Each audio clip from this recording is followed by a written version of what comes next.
también se busca un mejor estado o se logra un mejor estado de salud y limpieza de los animales, con, por ejemplo, un problema muy importante en los establos en el verano, que es la presencia de moscas.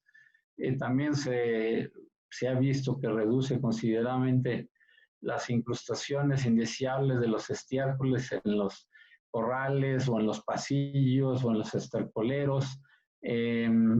Todo eso es bastante útil. Y además de una reducción de alrededor de 1/3 en el volumen total del estiércol que debe de manejarse en un establo. Con eso lograremos una madurez completa de los estiércoles sólidos y de los líquidos en alrededor de 4 a 6 meses. Se logrará un composteo mucho más efectivo. Y estos estiércoles, entonces, sólidos y líquidos, ya serán inodoros, ya serán en realidad más cercano a lo que es una composta, y estos ya pueden aplicarse al campo, y todo esto es pues muy benéfico para el productor lechero.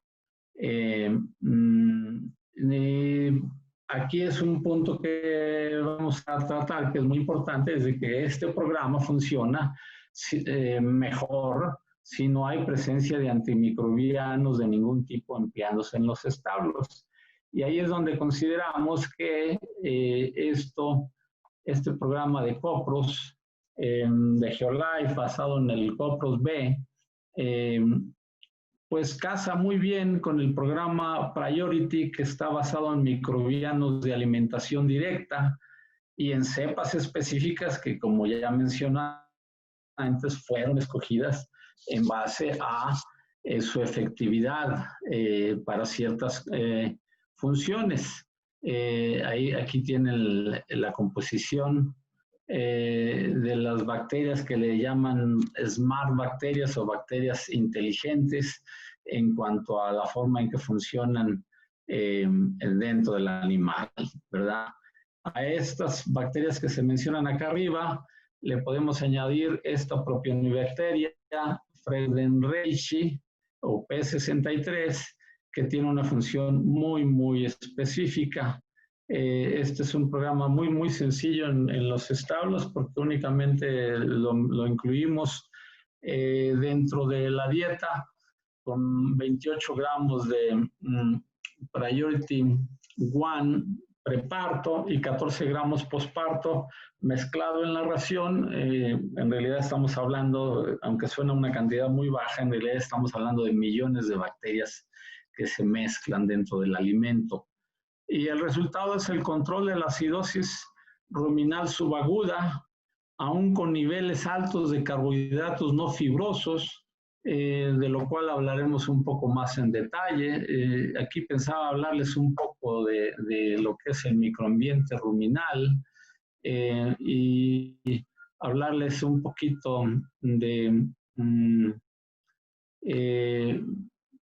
qué hace especial al microambiente ruminal.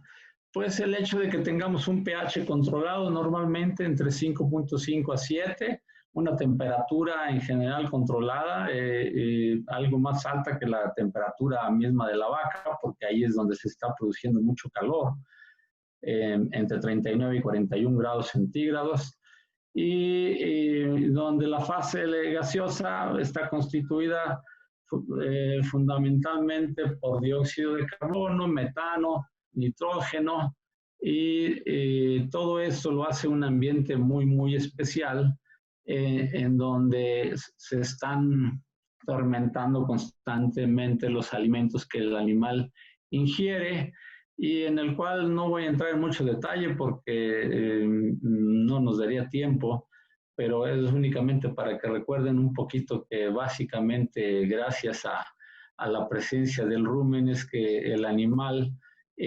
gracias a todos los microorganismos que se encuentran ahí, sobre todo bacterias y protozoarios, ayudan a que se fermente la fibra o los carbohidratos no fibrosos. De eso sí vamos a hablar un poco más detalle. Aquí también, regresando a lo que es microbiología ruminal, hay que tomar en cuenta que la cantidad de bacterias dentro del rumen es enorme. Se calcula entre 10 a la 10 a 10 a la 11 células de bacterias por gramo de contenido ruminal. Y la mayoría son, hay gram negativas y gram positivas. Y tienen diferentes funciones de acuerdo al sustrato al que tengan que digerir. Así se clasifican: amilolíticas, proteolíticas, fibrolíticas, etcétera. Protozoarios también hay una gran cantidad y tienen una función ya muy específica que tampoco voy a entrar en esos detalles porque no acabaríamos, ¿verdad? Asimismo, hay una presencia de hongos cuya función no está muy clara, pero parece ser que tiene que ver con la fibrólisis, ¿no? Y bien, y luego también tenemos los bacteriófagos, que vienen siendo los virus de las bacterias, ¿sí? También aquí pensaba yo platicarles un poco de los virus, ya que estamos batallando con este asunto en este momento a nivel mundial, y únicamente lo que les comento es de que de los microorganismos o de las formas que de alguna manera tienen que ver con la vida, pues que los virus se consideran que tal vez no son, no están vivos, si acaso están activos, pero de alguna manera representan una partícula que implica la vida. Hay una cantidad enorme, es de lo que más hay a nivel de este mundo, ¿no? Lo que más tenemos es virus, y los bacteriófagos son los virus de las bacterias, ¿no? Bien. Aquí hay un cuadro donde hablamos del tipo de bacterias que son más importantes. Aquí pueden ver el tipo de bacterias bacteroides succinógenes, Ruminococcus albus, Bacteroides amylophilus. Estas bacterias, como pueden ver en la segunda columna, se clasifican de acuerdo a lo que están atacando. Entonces tenemos bacterias celulolíticas, amilolíticas, hemicelulolíticas, utilizadoras de ácido láctico de esta, o de lactato, de esta en particular Megasphaera elsdeniae. Vamos a hablar un poquito más porque es una utilizadora de ácido láctico, como lo es la propionibacteria que vamos a mencionar, que está dentro del programa Priority, ¿verdad? Ahí también aparecen los protozoarios y los hongos. Este tema es extensísimo y únicamente les voy a dar una explicación muy breve, ¿no? De todo lo que implica esto en microbiología ruminal, ¿no? Por ejemplo, en realidad también otra forma de clasificar a las bacterias pues es en cuanto a que si son aeróbicas o anaeróbicas. Hay que tomar en cuenta que el rumen es un medio altamente reductor. ¿Esto qué significa? Que el alimento, por ejemplo, que consume el animal, que normalmente trae algo de oxígeno, el medio reductor del rumen rápidamente hace que se reduzca el oxígeno y se consuma rápidamente, y entonces tenemos un medio anaeróbico bastante estricto, donde ahí es donde proliferan las bacterias anaeróbicas estrictas y que son muy susceptibles al ataque del oxígeno. También por eso se les llaman luego bacterias fastidiosas. Así les pusieron a la gente que se dedica a trabajar con ese tipo de bacterias, porque les costaba muchísimo trabajo mantenerlas vivas. Y esto es porque proliferan mucho mejor sin oxígeno. Entonces de ahí podemos sacar que en el centro del rumen únicamente proliferan este tipo de bacterias. Pueden proliferar bacterias anaeróbicas facultativas, que son las que pueden utilizar algo del oxígeno, pero esas normalmente van a estar en otra área del rumen, porque en el centro las que proliferan más son las estrictas. Ahora, una pregunta muy interesante es, ¿y qué ventaja tiene el ser una bacteria anaerobia estricta y no una facultativa? Parecería a primera vista que la facultativa es más, pues es más versátil, eh, pero no, la verdad es que una anaerobia estricta tiene la ventaja de tener menos mecanismos o menos mecanismos metabólicos que la bacteria anaeróbica facultativa, y eso le da una ventaja, de tal manera que tiene menos mantenimiento y por lo tanto crece con más eficiencia la bacteria anaerobia estricta. Y ahí es donde comparamos, si comparamos a Megasphaera alzeni con Propionibacteria fredeum reishi, la Megasphaera alzeni es estricta y la Propionibacteria es facultativa. Entonces, en el centro del rumen, lo más lógico es que se desarrolle Megasphaera, y mientras que en las papilas del rumen, donde hay contacto con el oxígeno de la sangre, va a ser más posible que crezca Propionibacteria, ¿sí? ¿Esto qué diferencia hace? Pues mucha. Por un lado, práctica, se ha tratado de sacar algún producto comercial con Megasphaera y es casi imposible hacerlo. ¿Por qué? Pues porque es fastidiosa, ¿no? No crece con mucha facilidad. Mientras que la Propionibacteria, pues es mucho más fácil que crezca porque es inclusive empleada, por ejemplo, en la manufactura de quesos, porque produce ácido propiónico, que es lo que produce esas burbujas de queso en el famoso queso suizo, por ejemplo. Pero bueno, esto ahorita vamos a ver qué consecuencias prácticas tiene. Primero, pues también tenemos que hablar un poquito de la escala del pH, únicamente para recordarles que en el rumen tenemos el pH óptimo alrededor de 6,5, ¿sí? Y que cosas como la saliva y el bicarbonato son alcalinas y ayudan a amortiguar el pH en el rumen, mientras que los ácidos que se producen en el rumen son mucho más, con un pH mucho más bajo, entre 3 y 4, y los producidos en el abomaso, que vendría siendo, por ejemplo, el ácido clorhídrico, pues ese es mucho más ácido, ¿no? Alrededor de 2. Bien, entonces aquí está otro, un poquito nomás para tocar básicamente qué es lo que afecta el pH ruminal. Pues esto, el tipo de ración que empleemos en ganado que está en pastoreo o con una ración rica en forraje tosco, alta en carbohidratos estructurales, que vendría siendo la hemicelulosa y la celulosa.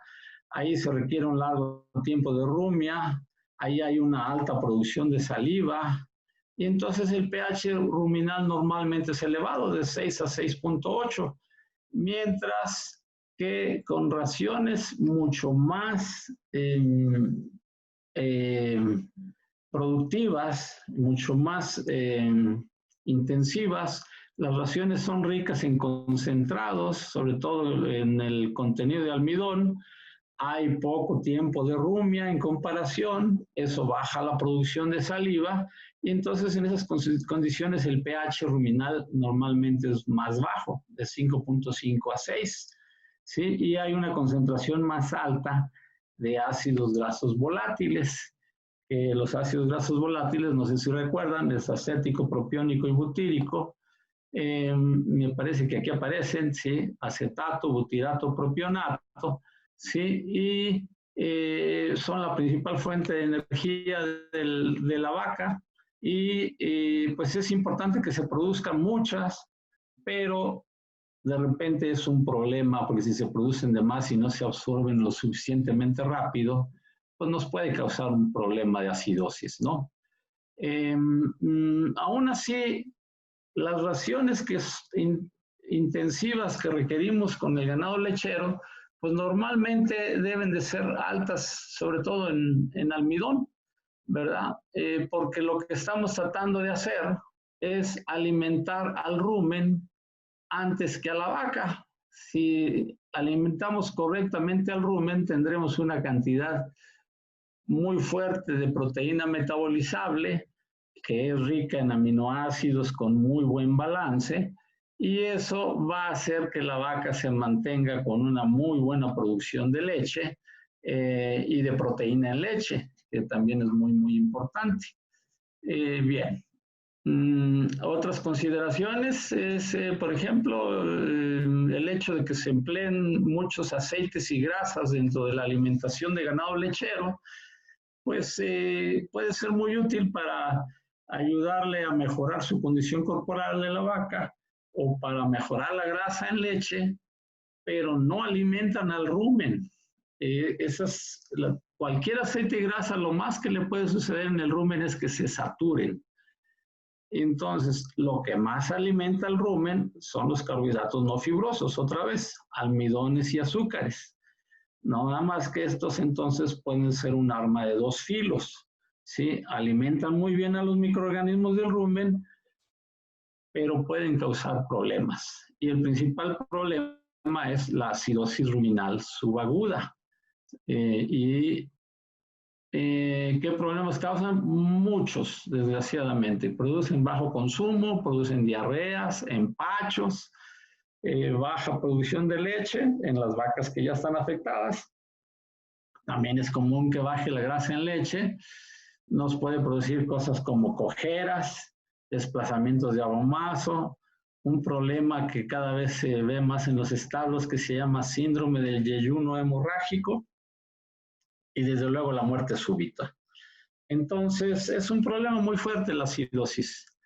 Y que también se ha intentado manejar un poco la acidosis con ayuda de el manejo de la alimentación. Si alimentamos únicamente 2 veces al día, como pueden ver en esta gráfica muy sencilla, pues se ve que el pH baja más cuando únicamente alimentamos 2 veces al día y se mantiene más estable si alimentamos varias veces al día o con ayudas de raciones completamente mezcladas.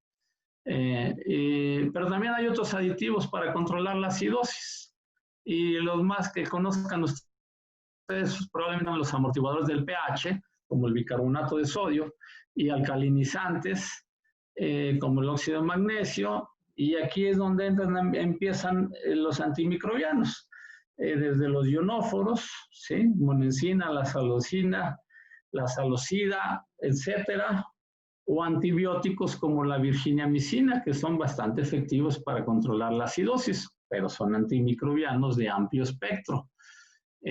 También se han usado levaduras activas y cultivos de levaduras, pero de lo que vamos a hablar más aquí ahora es de los microbianos de alimentación directa, basados en lactobacilos, propionibacterias y otras bacterias, y que en este caso del programa Priority vamos a comentar que estas fueron escogidas en base a su funcionalidad. Y que además, una vez que se vio que esas eran las que mejor funcionaban, con ayuda de lo que se llama la huella dactilar de DNA, se pudo determinar que una cepa era la que realmente hacía mejor el trabajo. Podíamos escogerla todo el tiempo y que aunque hay otras bacterias que son, inclusive comparten género y especie, pues son muy diferentes en su función.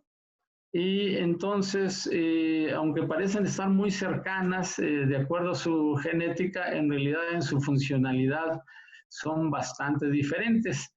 Pero entonces aquí el punto es de que una vez que se escoge una bacteria efectiva, como la A4000H que se marca aquí, es posible seguirla trabajando y asegurarnos de que siempre es la misma con la que estamos trabajando, ¿sí? Y no otra que puede ser en teoría muy cercana, pero que no hace el mismo trabajo. Y aquí es donde los lactobacilos no todos son iguales.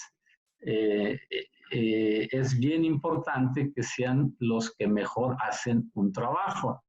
Por ejemplo, en esta cepa A4000H, que pongo aquí de ejemplo, que es la otra que aparece dentro del programa, pues esta se escogió porque utilizaba 82% más azúcares que una cepa común y corriente de lactobacilos acidófilos.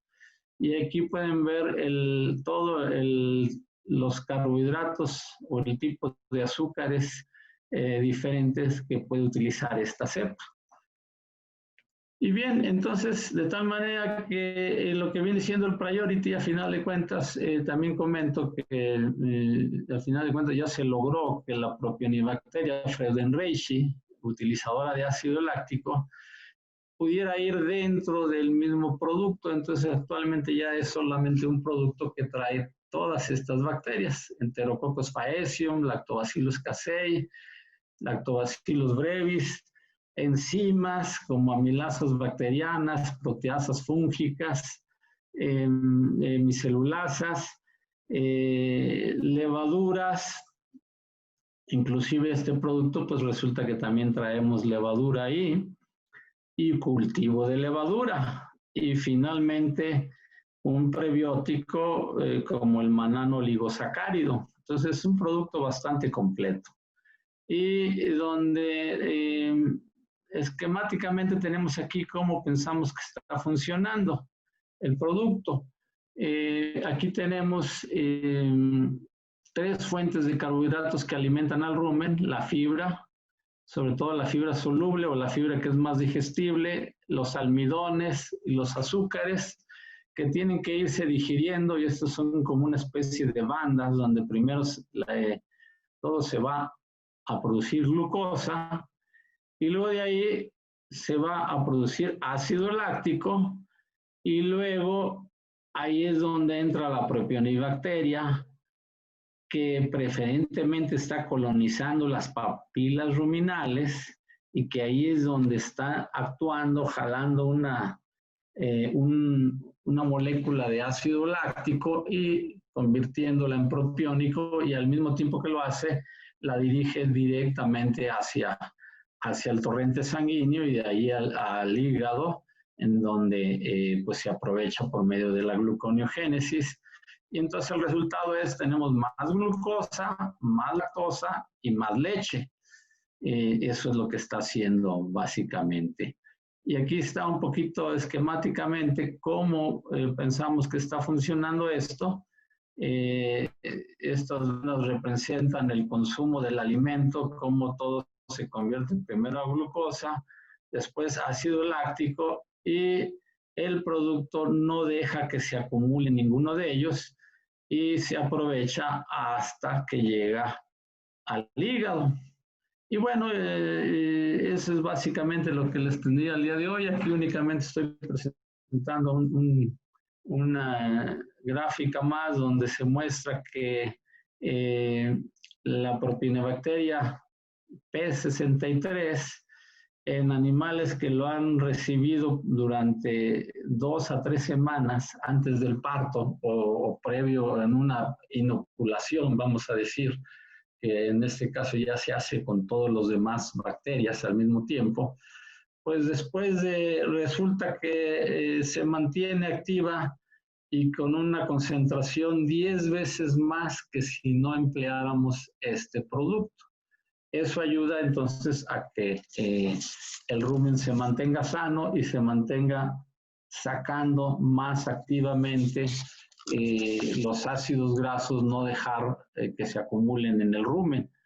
Gracias a eso el pH ruminal normalmente lo traemos pues arriba de 6.3, cuando con cualquier ración moderna es común que por lo menos 1 o 2 veces al día el pH ruminal baje por encima de 6, y no nomás a 6, a veces que baja hasta 5,5, y si baja más de 5,5, pues la vaca está en acidosis. y es muy común que la vaca moderna, sobre todo la muy productiva, 2 veces al día, a veces hasta más, se mantenga durante varias horas en niveles de pH ruminal que se consideran acidóticos, ¿verdad? Entonces, este programa, esto es lo que previene. Y nos pareció, bueno, y la gran ventaja con este programa es que se logra en mucho más nivel controlar la acidosis que con lo que se logra utilizando antimicrobianos, como es el caso de los ionóforos y la virginiamicina, ¿sí? Que también funcionan, pero que son productos que, sinceramente, son de los productos que poco a poco deberían de ir saliendo de nuestras explotaciones pecuarias si queremos migrar hacia algo ya diferente, ¿no? Entonces, pues ahí tienen las conclusiones. Las conclusiones es que el empleo de tecnologías basadas en bacterias benéficas, pues son herramientas útiles para ayudar a obtener lo que cada vez se está exigiendo más, una lechería eficiente y productiva, y donde ya no se admiten errores, como no se admiten errores en la producción avícola o en la producción porcina, porque pues, los errores cuestan demasiado y poco a poco nos van sacando del negocio, ¿verdad? Y en este caso lo que queremos es tener un medio ambiente sano que asegure que la alimentación también se base en una microbiología que ayude a mejorar la salud gastrointestinal de la vaca.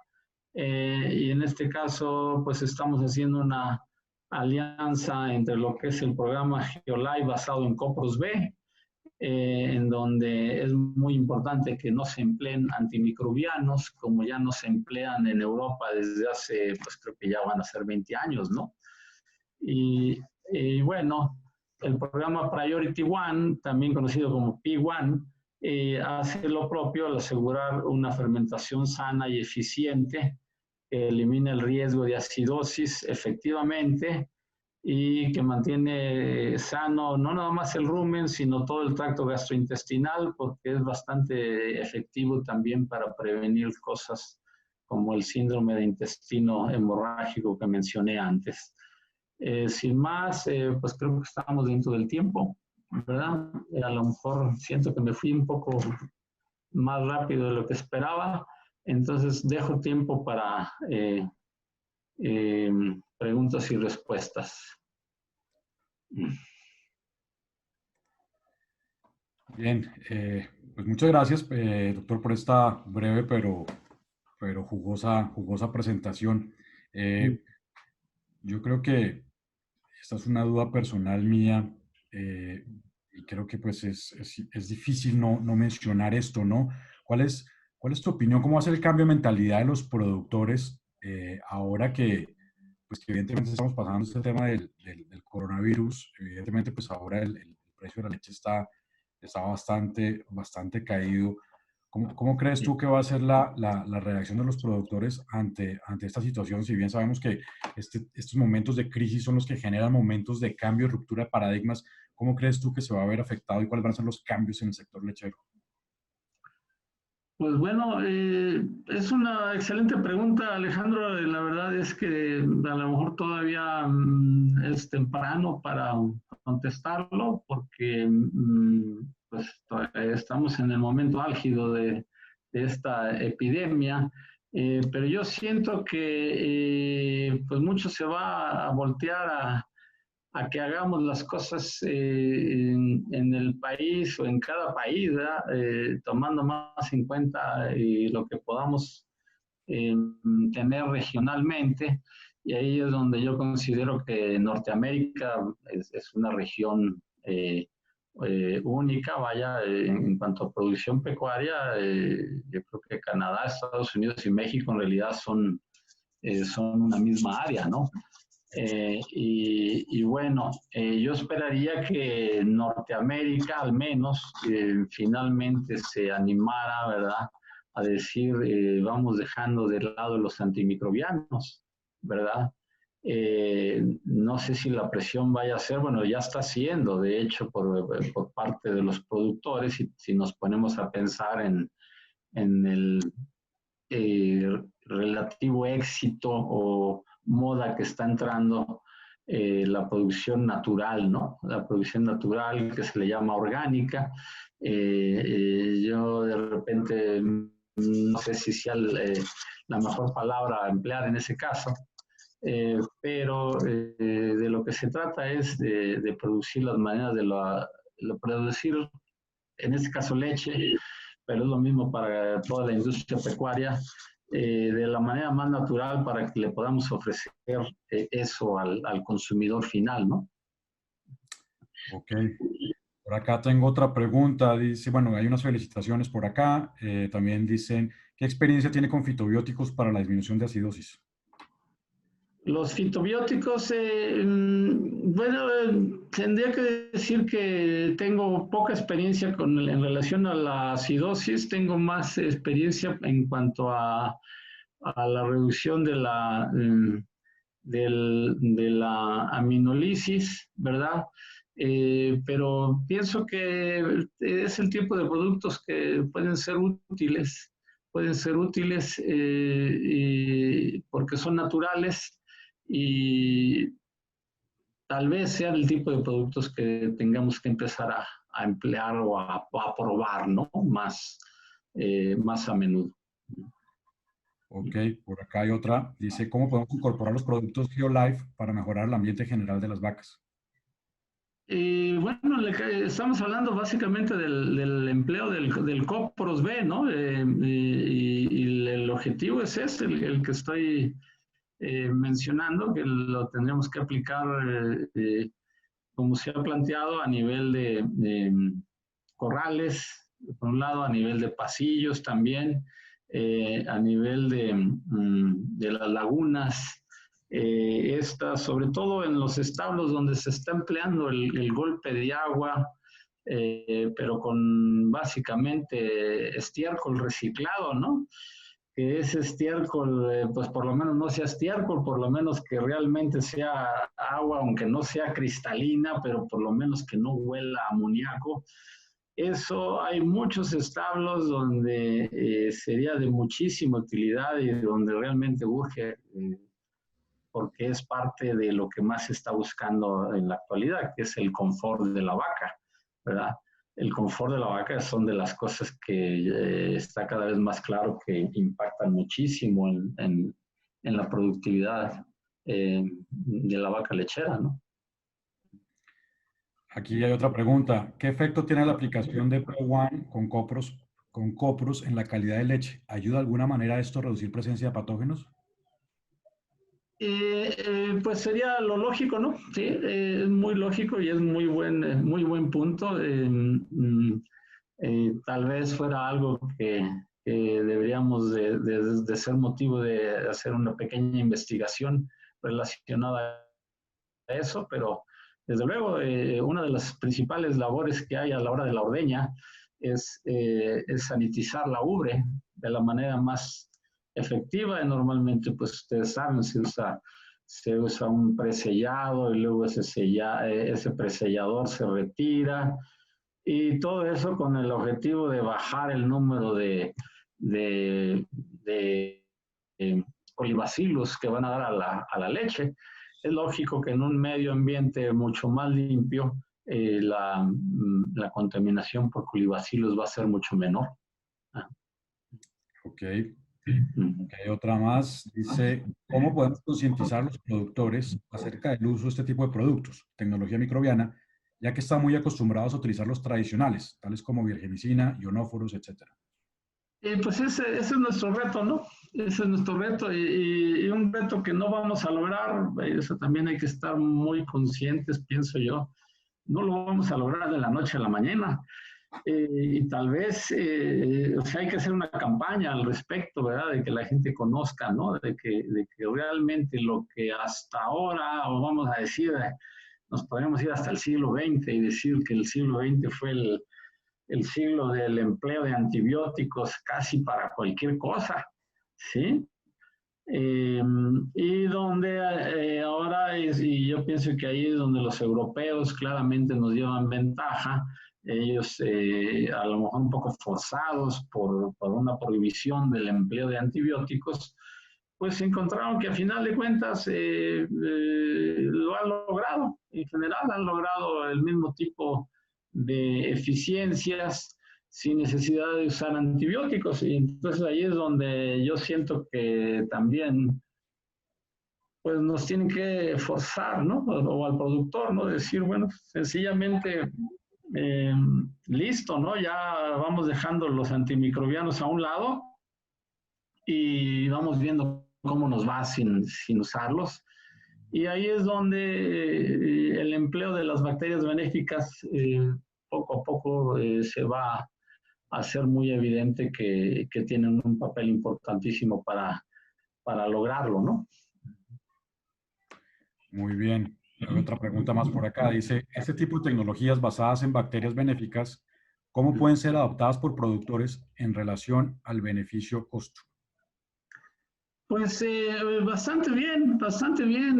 Yo diría, si el productor se pusiera a hacer cuentas, ¿verdad? Porque ahí muchas veces el problema es ese, ¿no? El problema es de que el productor únicamente hace cuentas de lo que, del tamaño de la factura que recibe, ¿verdad? O de lo que está gastando, es que me está costando esto, y si se vieran los beneficios y estudiáramos la relación costo-beneficio, la verdad es que no tiene ningún problema. No tiene ningún problema porque lo que por ejemplo, con el programa Priority, con lo que se está gastando como costo es básicamente el costo de medio litro de leche. Y con una buena implementación del programa es fácilmente posible obtener, vamos a decir, 2 litros más de producción de leche. No únicamente por usar el producto, sino porque gracias al producto se puede ser más agresivo con la vaca sin que en realidad estemos siendo agresivos, porque además le estamos dando más salud, ¿sí? O sea, lo que mencionaba yo en la plática, algo que era un arma de 2 filos, pues ahora ya nada más es de un filo, porque del otro es segurísimo, ¿sí? Y entonces se logra una mayor productividad y terminamos con una relación costo-beneficio que fácilmente es superior a 5:1 y eso estoy siendo muy conservador. ¿Sí? Entonces la relación costo-beneficio es en favor del empleo de este tipo de tecnologías. También hay que comentarlo, también hay otros productos, por ejemplo, que se basan únicamente en levaduras y cultivos de levaduras, pues a lo mejor es una quinta parte del costo o una cuarta parte, lo que sea, ¿no? Entonces dices, no, pues mejor uso esa. Sí, nada más que al usar esa tecnología, no te garantiza que puedas ser más agresivo con las vacas. ¿Por qué? Porque no te controla la acidosis al mismo nivel. O sea, si acaso sería una quinta parte de la tecnología que trae el programa Priority. No sé si me explico. ¿Sí? Yo creo que al final es eso, ¿no? Hacer la relación del retorno en la inversión más que revisar cuánto estoy desembolsando de dinero para obtener el producto, ¿no? Eso es lo que es el cálculo que los productores deben hacer, ¿no? Definitivamente, sí. Y bueno, y yo te lo he comentado a ti en otras ocasiones, y es que es muy sencillo. El programa Priority es el Rolls Royce de los programas con bacterias de alimentación directa, ¿sí? Entonces, es muy fácil que saquen otras tecnologías que en realidad pues no son más que una pequeñísima parte de lo que es posible emplear, ¿sí? Y a lo mejor la gente se anima a usar ese tipo de productos, Pero ese tipo de productos, pues es muy sencillo. Eso sí van a ser un gasto, porque la relación costo-beneficio no va a ser muy clara que se encuentre ahí, ¿no? Sí. Pero como es un gasto no tan alto, pues a lo mejor la gente lo asume, ¿sí? Pero en realidad no, en realidad lo importante es lo que estás diciendo tú, es que haya un retorno sobre la inversión que sea claramente interesante al productor. ¿Sí? Aquí hay otra pregunta más. ¿La ingesta de alimentos que hayan tenido contacto con GoPros B afectaría de alguna manera el equilibrio de la microflora ruminal? No, no veo por dónde. Sí, ahora sí que eh, bacterias benéficas son bacterias benéficas, son de las que luego la FDA las clasifica como GRAS, ¿no? Bacterias GRAS o aditivos GRAS, ¿no? Generally recognized as safe. O sea que en general se reconocen seguras. Entonces, ese sería el caso de las bacterias de copros y desde luego también de las de Priority, ¿no? Pues, doctor, muchas gracias pues, por conectarte. Aquí hay un comentario final, dice, al final es una inversión, no se debe ver como un gasto el uso de estas tecnologías. 100% de acuerdo. Así es como hay que verlo. Y si la gente hiciera las cuentas como debe de hacerlas, y que cada vez más está obligado a hacerlas, se daría cuenta de inmediato que en realidad si no usa una tecnología como esta, está perdiendo una oportunidad de inversión.